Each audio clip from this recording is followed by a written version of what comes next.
마지막 세 번째 소주제입니다. 은혜를 경험한 사람은 화해와 생명을 선택한다. 요셉과 그의 형들 사이에서 하나님의 은혜를 가장 먼저 경험한 자가 누구입니까? 물론 하나님의 은혜는 요셉의 형들에게도 주어졌지만 그래도 요셉이 가장 먼저 경험했다고 봐야 합니다. 그 근거는 아까 같이 읽었던 5절에 있는데 다시 한번 읽어보겠습니다. 지루하지 않도록. 시작! 당신들이 나를 이곳에 팔았다고 해서 근심하지 마소서, 한탄하지 마소서. 하나님이 생명을 구원하시려고 나를 당신들보다 먼저 보내셨나이다.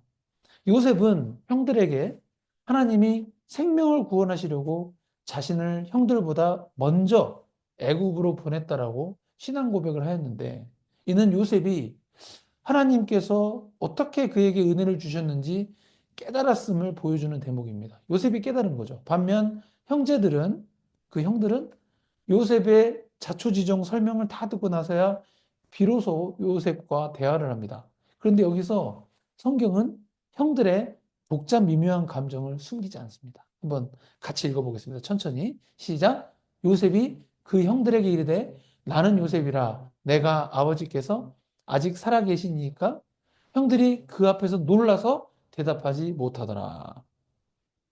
요셉이 자초지종을 말하기 전에 처음으로 자신을 형들 앞에서 나 요셉이요 이렇게 자신의 신원을 밝혔습니다. 그러면서 요셉이 아버지 야곱이 살아계신지 물었는데 형들이 애굽 총리가 요셉인 것을 알게 되자 너무 놀래가지고 노예로 팔았는데 노예인 줄 알았는데 너무 놀라가지고 대답을 하나도 못하잖아요.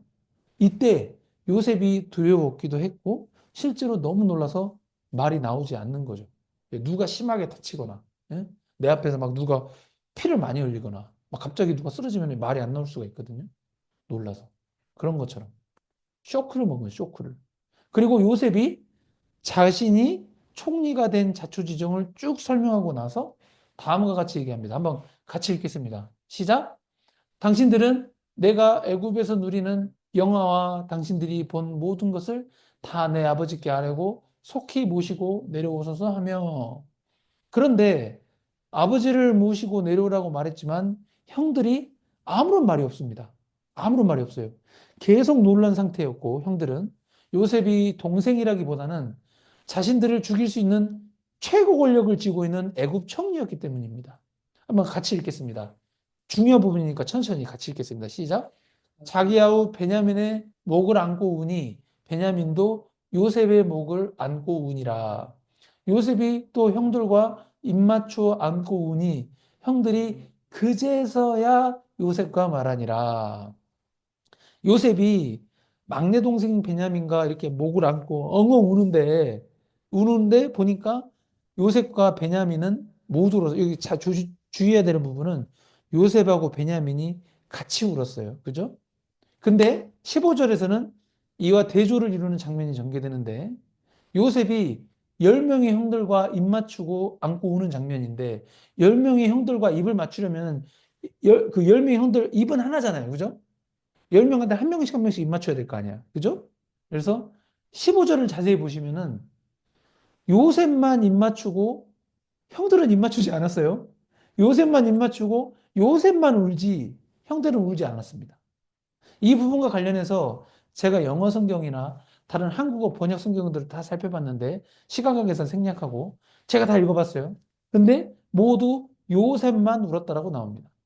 요셉이 그 형들의 동생이지만 이제는 애굽의 총리이기 때문에 이게 동생이라고 함부로 하대할 수 없잖아요. 그리고 요셉이 형들 각자에게 입맞추면서 형들 10명을 한 명씩 한 명씩 안아줄 수밖에 없죠. 그제서야 요셉과 이야기를 할 수 있었던 것입니다. 울지는 못했어요. 예.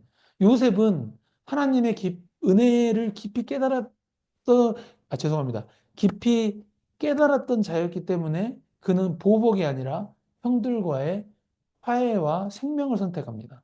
그러나 이것은 어디까지나 요셉의 마음에서만 그랬다는 것이지, 요셉의 형들마저 요셉이 하나님의 은혜에 대한 그 깨달음의 수준에, 그러니까 요셉이 하나님의 은혜에 대한 깨달음의 수준에 그 형들이 도달했다고 볼 수는 없는 거죠.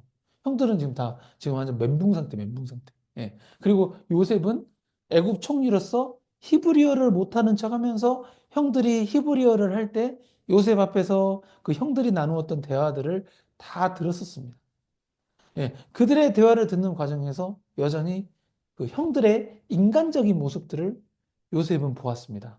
물론 우리 김준현 형제님이 저번 주하고 저번 주일, 저저번 주 주일을 설교를 못 들었을 때 좀 헷갈릴 수 있지만 제가 그래서 설명을 해주는 겁니다.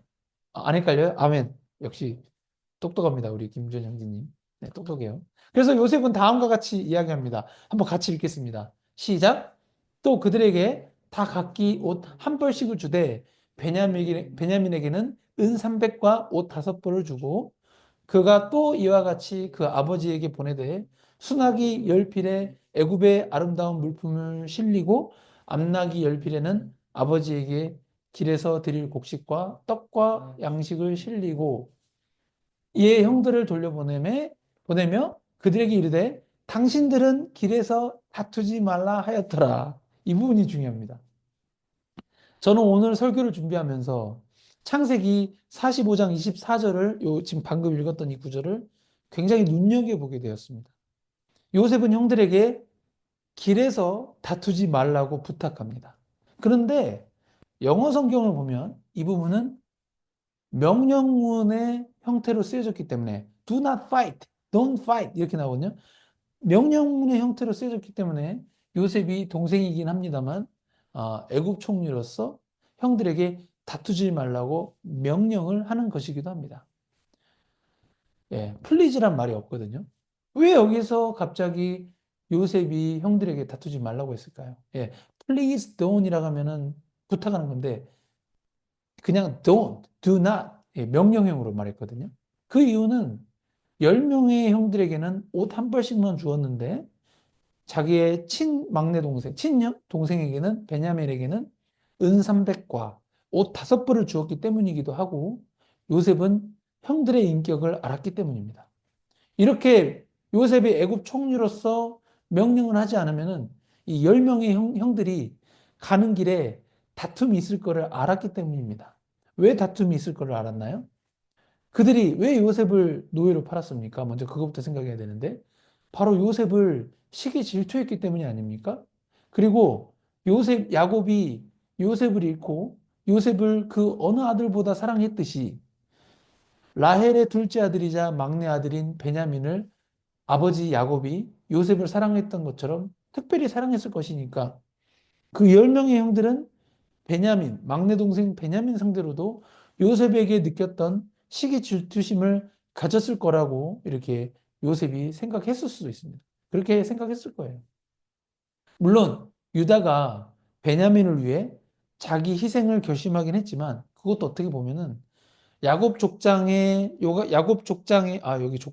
족장입니다. 족장들이 아니고 야곱 족장의 대식구를 살리기 위해 베냐민을 애굽으로 데려가야 했는데 아버지가 하도 반대를 하니까 본인을 담보로 건 것 아닙니까? 어떻게 보면은 요셉의 형들은 요셉을 만나기 전에는 크게 굴곡진 어떤 고난이나 연단을 받지 않았던 자들이었습니다. 그 이야기는 결국 그들이 여전히 영의 생각을 따라 사는 자들이 아니고 자신들의 육신의 생각을 따라 사는 자들이었기 때문에 요셉이 다투지 말라고 명령했던 것입니다. 제가 왜 여기서 육신의 생각을 따라 사는 것을 이야기하냐면 육신을 따라 사는 자들의 특징 중 하나가 바로 다투는 것이기 때문입니다. 그래서 우리는 다투는 자가 되지 않도록 각별히 육신의 생각을 따르지 않고 영의 생각을 따를 필요가 있습니다. 한번 같이 읽겠습니다. 지루하지 않도록. 시작. 육신을 따르는 자는 육신의 일을, 영을 따르는 자는 영의 일을 생각하나니 육신의 생각은 사망이요 영의 생각은 생명과 평안이니라. 그렇다면은 도대체 육신의 생각은 무엇이고 영의 생각은 무엇일까요? 육신의 생각은 아까 말씀드렸던 죄성에 기반한 내 마음에서 가장 먼저 훅 떠오르는 생각입니다. 영의 생각은 성경 말씀에 근거한 생각을 말합니다. 예, 영의 생각은 저절로 되지 않습니다. 영을 따르는 것. 영의 생각은 평소에 훈련이 되어야 합니다. 영을 따르는 훈련은 결국 예수 그리스도의 계명을 따르는 훈련을 말합니다. 그래서 예수 그리스도의 가르침을 따르는 게 중요한 겁니다. 왜냐하면 영을 따르는 것은 결국 하나님의 영이 감동되어 쓰여진 책이 성경이기 때문에 성경을 따르는 것이 영을 따르는 것입니다. 그러나 성경 내용 전체를 봤을 때는 사람들이 죄 지은 이야기가 상당히 많잖아요. 성경 읽어보면은 막 죄 지은 이야기 엄청 많거든요.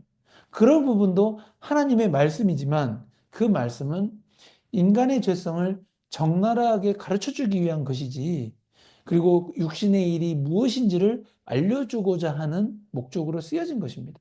결국 성경 안에서 영을 따르는 내용과 영의 일을 발라내야 하는데, 그 핵심은 결국 예수 그리스도께서 예수 그리스도의 계명, 예수 그리스도의 가르침으로 모두 정확하게 알려주셨기 때문에 우리는 성경 안에서 죄 짓는 것을 따르는 게 아니라 특히 예수 그리스도의 계명에 집중하고 예수님의 가르침을 실천하는데 우리의 모든 삶의 시간과 우리의 모든 에너지를 쏟는 것이 곧 영을 따르는 것, 영을 따르는 자가 되는 것입니다. 그리고 그런 자가 이기는 자의 삶을 사는 자이고, 이기는 자가 되는 것이 바로 새 예루살렘 성 안에 들어가는 복인 것이죠. 그렇게 하다 보면은 영의 일을 생각하는 사람이 되고 영의 생각의 열매인 생명과 평안에 이르는 것입니다. 그래서 핸드폰, 컴퓨터도 너무 많이 하면 안 돼요. 하긴 하는데 너무 많이 하면은 육신에 따라 살게 돼요. 우리가 핸드폰 하는 거, 컴퓨터 하는 거 필요하지만 그 시간을 좀 줄이고, 핸드폰과 컴퓨터를 하더라도 설교 말씀을 듣고 찬송가를 듣고 그러면 도움이 되지. 네. 그걸 꼭 유념하시기 바랍니다. 네. 결론입니다. 네. 신앙은 상처받는 감정을 치유한다. 요셉의 이야기는 단순히 복수 대신 용서를 선택한 인생 이야기가 아닙니다. 하나님의 섭리를 신뢰하는 자만이 상대방을 진심으로 용서하는 감정까지 회복할 수 있고, 상대방으로부터 얻은 상처마저도 하나님께 감사로 전환할 수 있다는 복음의 이야기입니다. 이게 그냥 단순한 인생 이야기가 아니에요. 하나님은 우리의 고통을, 우리의 고난을 의미 있게 사용하십니다. 하나님은 상처받은 감정까지도 치유하시고 자유케 하십니다. 하나님의 섭리를 보는 사람은 원수, 원수도 사랑할 수 있습니다. 오늘 우리에게 주어진 삶의 상처와 억눌린 감정도 하나님 안에서 해방되고 새로워질 수 있음을 믿으시기 바랍니다. 아멘.